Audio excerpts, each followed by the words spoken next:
이익에 대해 살펴보죠. 얼마나 남겼나. 이익. 회계는 정보 이용자에게 정보 이용자의 의사결정에 사용할 정보를 제공하는 게 목적이라고 했죠. 이익 정보가 유용하려면, 쓸모가 있으려면 단 하나의 이익 정보가 아니라 단계별 이익 정보를 제공해야 하는데요. 이게 무슨 의미인지를 살펴보는 시간입니다. 이를테면 기업의 주식을 살까 말까 고민하고 있는 투자자. 그 기업의 이익관계자죠. 이 투자자는 당기순이익보다 영업이익에 더 큰 관심을 두는 게 일반적입니다. 왜냐하면 주된 영업활동을 통해 지속 가능한 이익을 창출하는 게 가장 중요합니다. 여러분들의 결혼 배우자의 경제성 능력을 중요시한다면, 자, 다른 모든 게 동일합니다. A와 B 둘 중에 하나를 배우자로 선택해야 된다는 그 의사결정에 직면했다고 합시다. A도 B도 인품도 훌륭하고 외모도 내 스타일이고 모든 게 같은데, 같은 급인데 A는 매년 꾸준히 5천만 원의 소득이 있고요. B는 백수인데 올해 5억을 벌었어요. 자, 여러분들은 어떤 배우자를 선택할까요? A는 물론 A는 뭐 올해 일하고 내년 잘리는 게 아니고요. 한 20년 일한다고 합시다.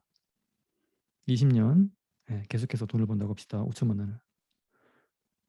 그럼 단순 계산해 봐도 A가 앞으로 20년 동안 벌 소득은 연 5천만 원, 20년이니까 10억이죠. 근데 B는 백수예요. 근데 어쩌다가 로또를 긁어서 5억이 생긴 거죠. 누구의 장래성이 더 유망하다고 할 수 있을까요? A겠죠. 총액도 더 많고. 자, 기업도 마찬가지입니다. 계속 적자를 내다가 보유하고 있던 토지를 팔아서 갑자기 돈이 생겼어요. 그런 기업보다는 토지도 보유하고 있지만 그 토지를 판매해서 이익을 낸 게 아니라 꾸준히 영업이익을 내는 기업이 훨씬 더 뭐예요? 좋은 기업이겠죠. 그럼 투자자라면 여러분들이 어떤 기업에 투자를 하겠어요? 그렇죠. 보다 야무진 A 기업에 투자를 하겠죠. 그래서 주된 영업활동을 즉 주종목을 잘하는, 그를 통해 지속적으로 이익을 창출하는 기업이 더 훌륭한 기업이겠죠. 당기순이익은 영업이익에 비정기적으로 발생하는 영업의 수익과 영업의 손실, 합한 게 영업의 손익이죠. 그 영업의 손익을 더하고 뺀 값이에요.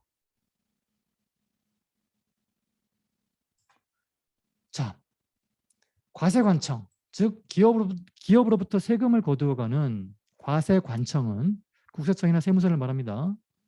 역시 기업의 이해관계자예요. 이들 과세관청 관점에서는 기업의 영업이익보다는요, 당기순이익이 더 관심이 많아요. 왜냐하면요, 추징해야 될 법인세를 계산할 때, 여러분들이 법인세를 좀 배우셨다면 아시겠지만 법인세 계산의 출발점이 영업이익이 아니고요, 당기순이익이에요. 그러니까 당기순이익에서 출발을 해서 법인세를 계산합니다. 법인세를 아직 안 배웠기 때문에 이게 무슨 얘기인지 모르겠지만, 자, 어쨌든 이해관계자에 따라 어떤 이해관계자는 영업이익에 더 주안점을 두고 의사결정을 하게 되고, 어떤 이해관계자는 당기순이익에 더 주안점을 두고 그 기업에 대해 뭐 평가를 하거나 그렇게 하는 것이죠. 그래서 이런 다양한 이해관계자의 그 욕구, 니즈를 충족하기 위해 손익계산서의 이익은요, 하나의 이익으로만 표시하는 게 아니고 여러 이익을 손익계산서에 동시에 표현하는 다층 구조로 되어 있다는 것 꼭 알고 계셔야 됩니다. 우리 지금 뭘 배우고 있어요? 손익계산서의 프레임에 대해 배우고 있습니다. 지난 시간에 우리 수익에서 비용도 역시 매출 원가, 판매비와 관리비, 법인세 비용이라는 세 개의 폴더로 구성이 되었다는 거 배웠죠. 자, 이익도 마찬가지입니다. 이익도 다층 구조로 되어 있다. 는 점. 자, 그럼 첫 번째 이익. 매출 총이익에 대해 배워보시죠. 매출 총이익의 정의는요. 매출액에서 매출 원가를 뺀 값입니다.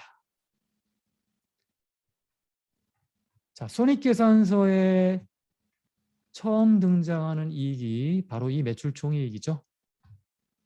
매출액에서 매출 원가를 차감한 값으로 정의됩니다. 상품 판매를 통해 고객으로부터 얻는 수익, 영업수익, 매출액이죠. 여기에서 그 판매된 상품 구입에 사용된 비용, 매출 원가입니다. 를 뺀 값이, 뺀 이익이 바로 매출 총이익인 것이죠. 숫자로 확인해 볼까요? 100원에 구입한 상품을 300원에 팔았을 경우 바로 300원이 매출, 영업수익이 되고 그 300원 벌기 위해 결국 100원이 지출된 것이죠. 그 100원이 바로 매출 원가가 되는 것입니다. 그리고 이 매출 영업수익 300원에서 매출 원가 100원을 뺀 값,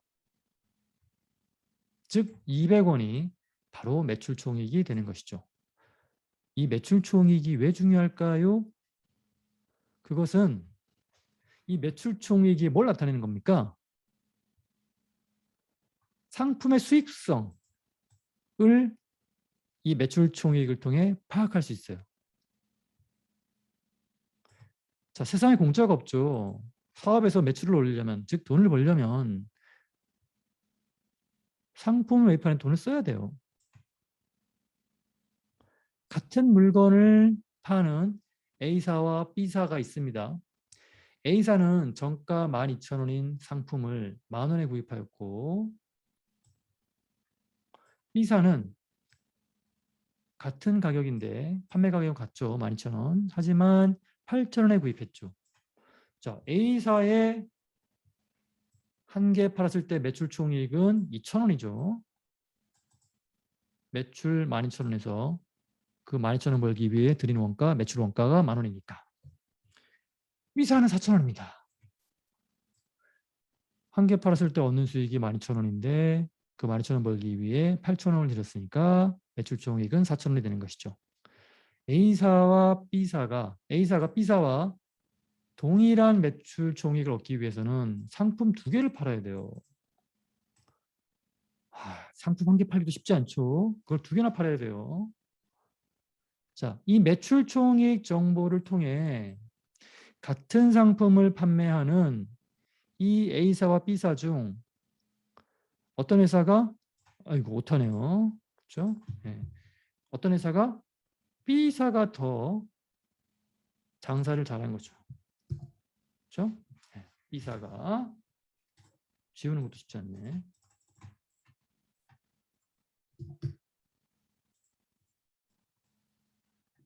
자, PDF 파일이라 자, 오타 수정하겠습니다.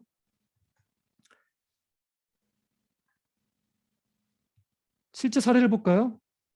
농심은 원재료비 상승에도 불구하고 제품 가격 인상이 늦어지면서 라면값 올리는 거 쉽지 않죠. 워낙에 경쟁 제품이 많아서. 자, 그런데 뭡니까? 밀가루 값도 계란 값도 마구마구 오르고 있죠. 네, 매출 원가가 오르고 있는 것이죠. 결국 뭡니까? 가격은 못 올리고, 즉 매출액은 뭐 판매량이 늘면 괜찮은데 판매량은 정체 상태이고 가격을 올릴 수 없어. 그럼 매출액은 뭐 작년하고 똑같겠죠? 그런데 문제는 뭡니까? 밀가루나 계란값 등등 즉 원재료 비용이 작년 대비 막 엄청나게 오르는 거예요. 결국 뭐예요? 매출 원가가 큰 폭으로 증가하면 결국 매출액에서 매출 원가 뺀 값인 매출 총이익률은 어떻게 되겠어요? 낮아지는 것이죠. 자, 그래서 우리 농심은 먼저 치고 나가는 거죠. 신라면 등 좀 가격을 올려도 소비자들이 덜 민감하게 반응하는. 결국 뭐 잘 팔리는 라면이죠. 그런 신라면 등 주요 라면의 출고 가격을 즉 이제 이마트에 뭐 납품하는 그런 가격이죠. 결국 판매 가격이죠. 6.8% 인상하는 거지. 자, 농심이 라면 가격을 인상하는 게요. 4년 8개월 만이래요. 그래서 뭐 각 라면별로 얼마만큼 판매 가격을 올리는지는 기사에 나와 있고 뭐라고 나와 있습니까? 라면 만드는 데 들어가는 원재료 비용 있죠? 그 외에도 뭐 인건비, 물류비, 판관비 등 비용 상승으로 인해 가격 인상을 결정하게 됐다고 밝혔습니다. 자, 실제 라면 원재료인 블라블라 얘기 나옵니다. 살펴보는 것이죠. 네. 농심뿐만이 아니고 오뚜기도 올린다고 합니다. 자, 우리가 이 기사를 보고 결국 뭘 할 수 있는 거예요? 그렇죠. 이제 버티다 못해서 매출 총이익을 어느 정도 수준을 유지하기 위해서 결국 뭡니까? 매출액. 매출액이 뭐죠? 판매 수량 곱하기 판매 가격이죠. 결국 판매 수량이 늘어나지 않으니 정체되어 있으니 판매 가격을 올려서 매출 총이익을 목표하라는 그 일정 수준으로 끌어올리는 것이죠. 매출 원가는 늘어나는데 매출액이 그대로 두면 어떻게 돼요? 매출 총이익은커녕 매출 총 손실이 날 수도 있죠. 그래서 결국 이 매출 원가를 감당하지 못해 매출액을 늘리기 위해, 즉 매출 총이익을 일정 수준 유지하기 위해 결국 판매량은 그대로인데 판매 가격 상승을 통해 매출 총이익을 끌어올리는 것이죠. 자, 그럼 우리가 하나의 지표를 배우고 넘어갑시다. 매출 총이익률이라는 게 있는데 이 매출 총이익률이란 건 이 매출 총이익을 매출액으로 나눈 값입니다. 이렇게 표시하죠. 자, 그러면 여러분 삼성전자가 핸드폰을 판매해서 뭐 예를 들면 삼성전자가 원가 50만 원 들여 만든 핸드폰을 100만 원에 판다고 합시다. 그러면 한 개 팔았을 때 매출 총 이익률은 얼마예요?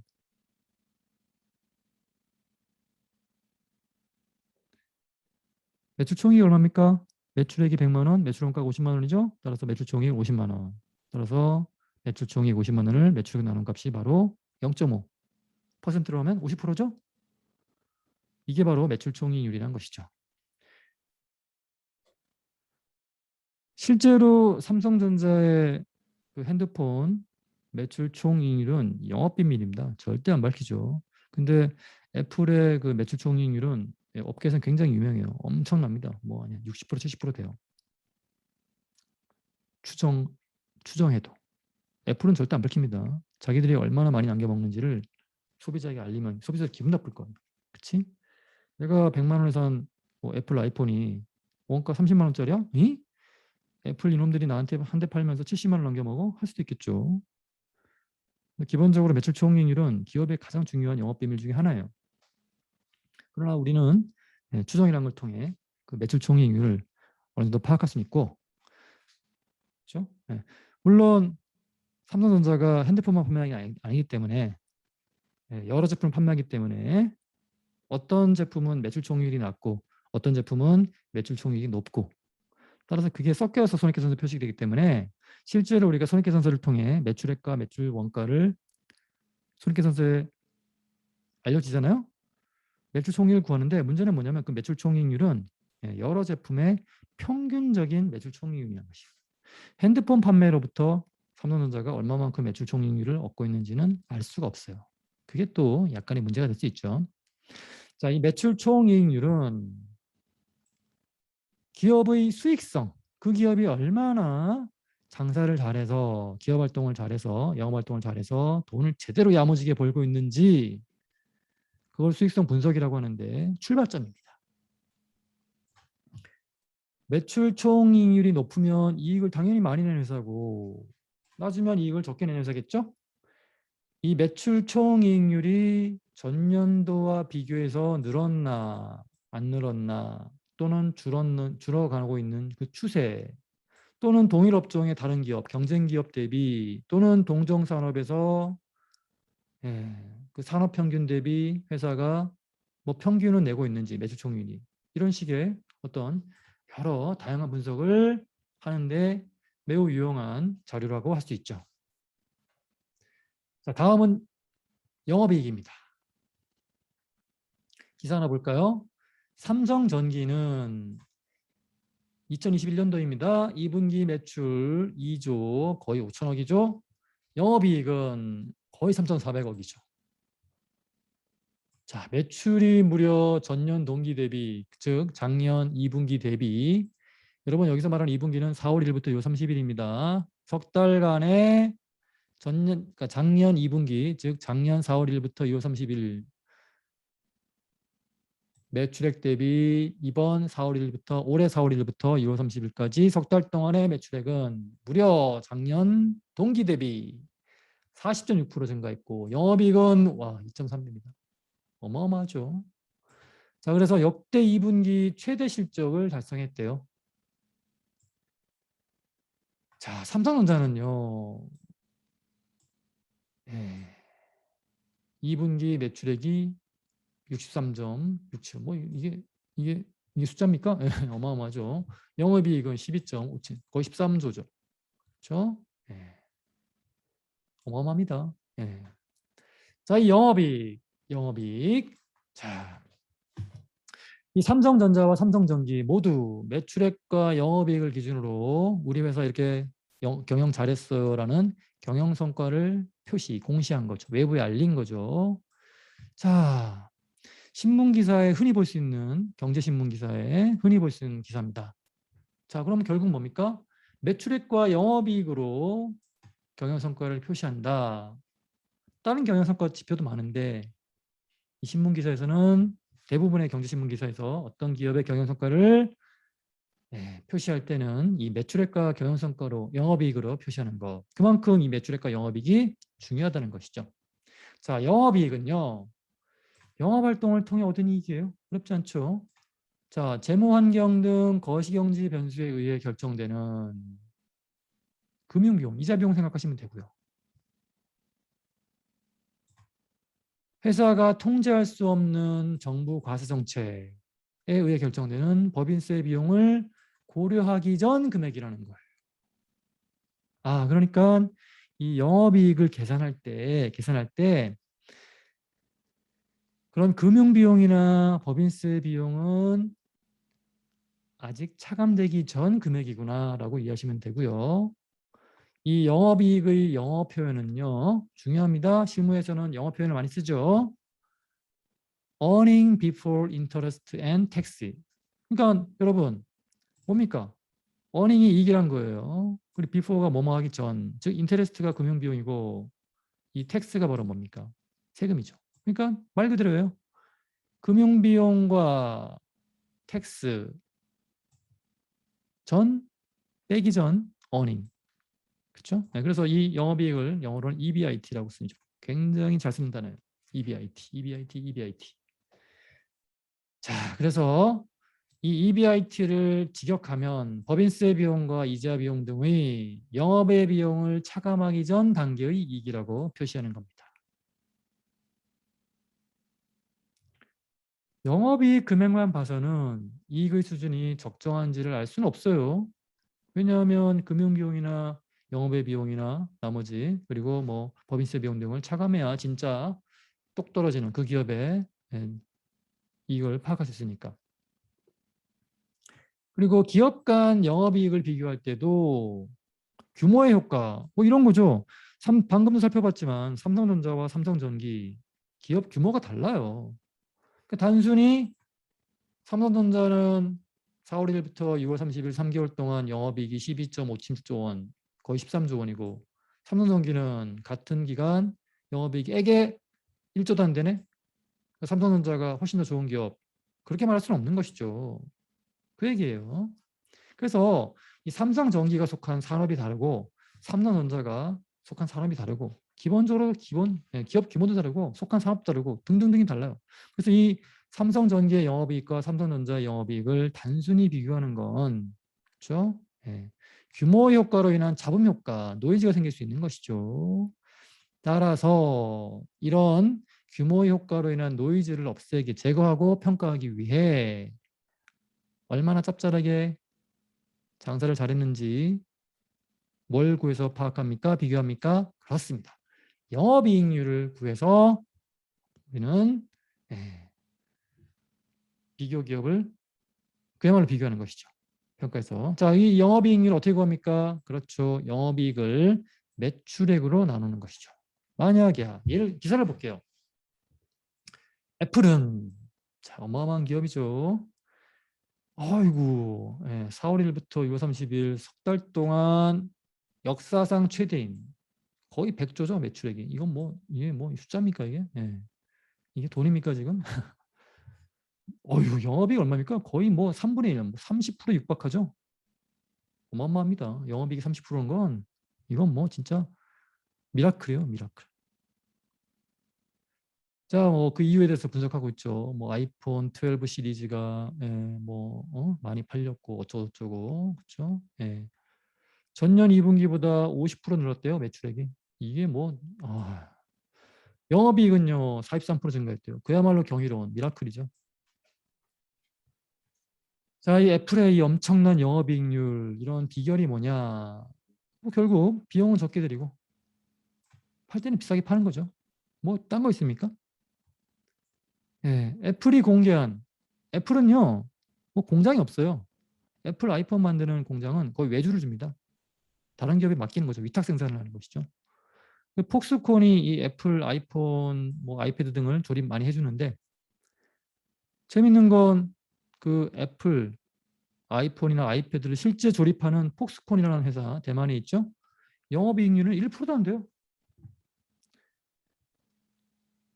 삼성전자의 영업이익률은 20%나 되는데. 그리고 삼성전자의 협력업체의 영업이익률은 5%대예요. 자, 그럼 우리가 어떤 시사점을 여기서 얻을 수 있죠? 아, 그렇구나. 이 애플의 경이로운 영업이익률은요. 협력업체를 쥐어짠. 그러니까 형은 이게 제로섬 게임이잖아요. 그러니까 협력업체인 폭스콘에 발주를 할 때 이런 제품 만들어줘 할 때 애플은 쥐어짜는 거예요. 자기의 그 영업이익률 마진을 크게 하기 위해서. 상대적으로 삼성전자는 좀 후하다고 볼 수 있죠. 네.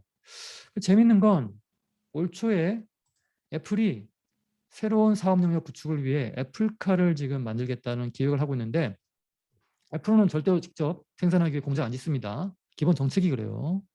뭐 설계도만 주고 이런 제품 만들어줘라고 위탁 생산을 하는 시스템이에요. 기본적으로.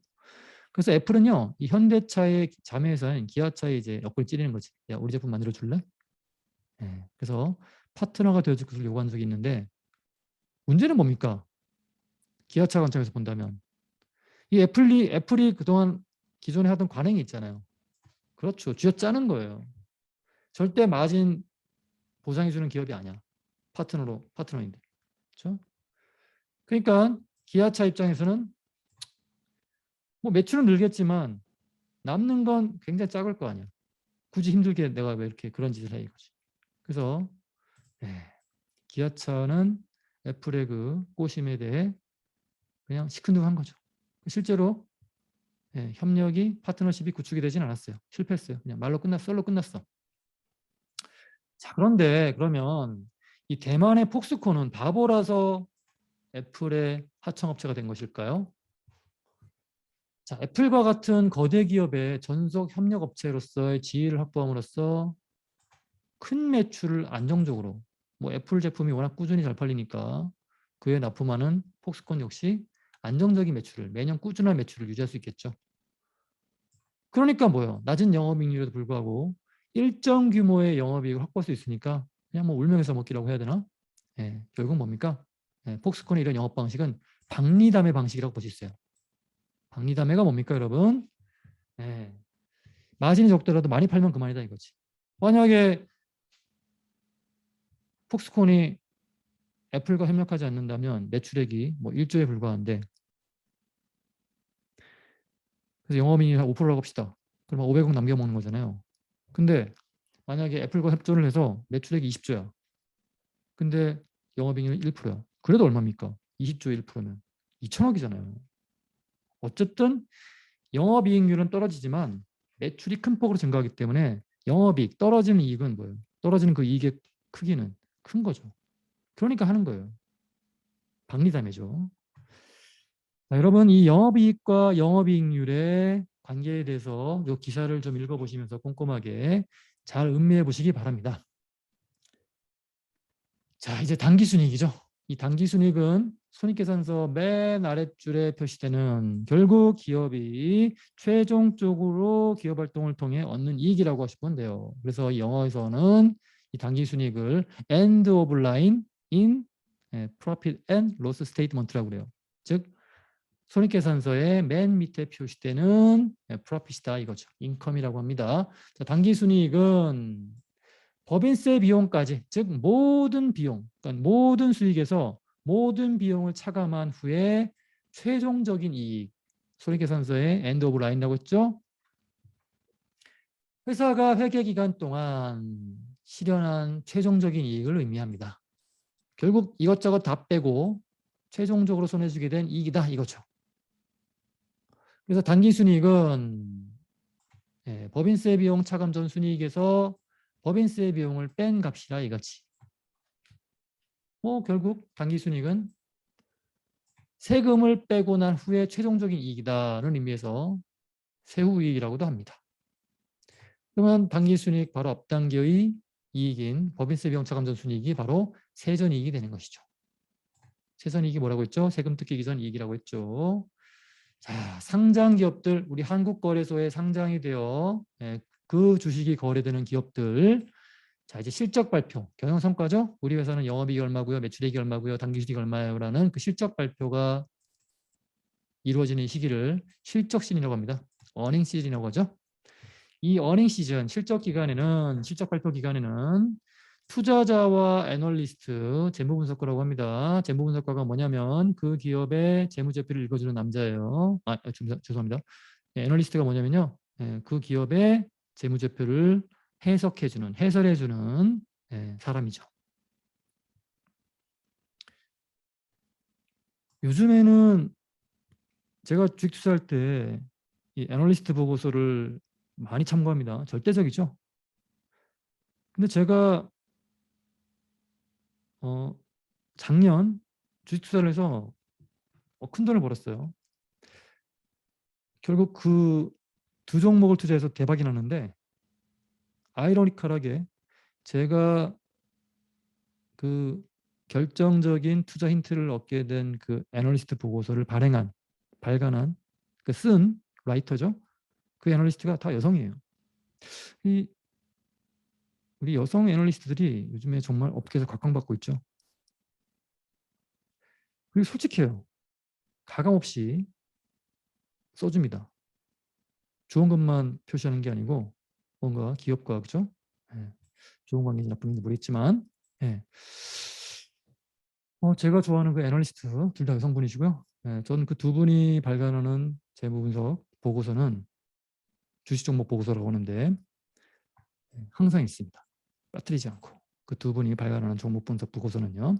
어쨌든 자 어닝 서프라이즈라는 게 있는데요. 여러분 그 충격이라는 말은 두 종류가 있어요. 영어로 서프라이즈가 있고 샥이라는 거 있죠. 쇼크. 서프라이즈는 여러분 좋은 충격, 좋은 놀람, 좋은 깜짝 놀람 이런 거죠. 그럼 쇼크는 뭐예요? 그럼 나쁜 충격이죠. 자, 그러면 어닝 서프라이즈는 건 뭐예요? 깜짝 놀람만큼의 좋은 실적을 의미합니다. 그러니까 이런 애널리스트들이 예측을 해요. 다음 분기 또는 다음 연도 뭐 A 기업의 매출액과 영업이익을 나는 이렇게 추정한다. 자, 그걸 기대치라고 하는데 그럼 투자자 입장에서 뭐예요? 그런 애널리스트가 추정한 그 매출액이나 영업이익의 추정치를 이제 기대치라고 하고 이제 평가하는 것이죠. 그게 주가에 반영이 되겠죠. 근데 실제로 기업이 실적을 발표했더니 애널리스트가 예측한 매출액이나 영업이익보다 훨씬 더 큰 그런 실적을 달성했어요. 즉 매출액이나 영업이익이 애널리스트가 추정한 그 기대치보다 훨씬 높은 거지. 그걸 어닝 서프라이즈라고 해요. 그럼 주가가 폭등하죠. 왜냐하면 애널리스트의 그 전에 애널리스트의 어떤 보고서에 기반한 그 예상 매출액이나 영업이익 기준으로 주가가 이제 형성이 됐는데 그 기대치를 뛰어넘으니까 이게 생각보다 좋은 기업이네라고 하면서 주식 가격이 올라가는 것이죠. 자, 반대의 경우도 있겠죠. 애널리스트의 추정치보다 매출액이나 영업이익 그 실적이 기대치보다 낮을 경우 추정치보다 낮을 경우 어닝 시약이 발생하는 거죠. 주가가 폭락합니다. 자, 이 둘을 어닝 서프라이즈와 어닝 쇼크를 구분하는 기준은 매출액이나 영업이익의 구체적인 숫자가 아니라 즉 중요하죠. 시장의 기대, 특히 애널리스트의 기대치를 많이 이용하는데 그 시장의 기대치를 뛰어넘느냐 안 넘느냐로 판단하는 것입니다. 어닝 서프라이즈와 어닝 쇼크이. 자, 투자자들은요. 어닝 서프라이즈를 기대하며 조마조마한 마음으로 실적 발표를 기다립니다. 왜냐면요. 그 실적 기대치보다 훨씬 더 기업의 실적이 실제 실적이죠. 그게 크면 주가가 확 오르거든요. 실적 발표 전에 각종 수단을 동원해서 남보다 빠르게 더 정확한 정보를 얻으려고 하겠죠. 왜냐하면 실적이 정말 기대치보다 좋다면 주식을 안 팔고 기다리고 있겠죠. 오를 때까지 주가가. 근데 만약에 정보를 얻었는데 진짜 실질적으로 안 좋대. 그럼 뭐야? 빨리 주식을 팔아야죠. 떨어지기 전에. 그 얘기예요. 자, 이런 소위 남들보다 앞서 정보를 파악하는 것, 그게 고급 정보죠. 예. 근데 이런 고급 정보가 실제로는 정보가 아니고 고급 정보가 아니고 쓰레기면 낭패를 보겠죠. 그렇죠? 그래서 고급 정보가 아니라 근거 없는 루머에 불과하였거나 이미 시장에 공개되어 주가에 반영된 정보인 경우가 많죠. 그렇죠? 남들 다 아는 정보인데 뭐 나만 알고 있나 싶어가지고 그걸 고급 정보로 여기는. 그래서 그렇죠? 이미 남들은 다 알고 있기 때문에 주가에 반영이 됐어요. 근데 그 정보를 나만 알고 있는 정보라고 생각해서 이제 더 오르겠네. 좋은 정보니까. 그렇게 주식을 사는 경우는 바보죠. 그렇죠? 안 올라요. 이미 주가에 반영됐기 때문에 그 정보로 인해. 자, 그래서 투자자는 항상 의심해야 돼요. 피곤한 일이죠. 돈 버는 게 쉽지가 않아요. 이래저래. 나도 알 정도에 내가 대단한 사람이 아닌데 회사 내부의 CEO나 임원이 아닌데 일개 평범한 시민인데 그런 나에게 주어진 정보가 고급 정보일까요?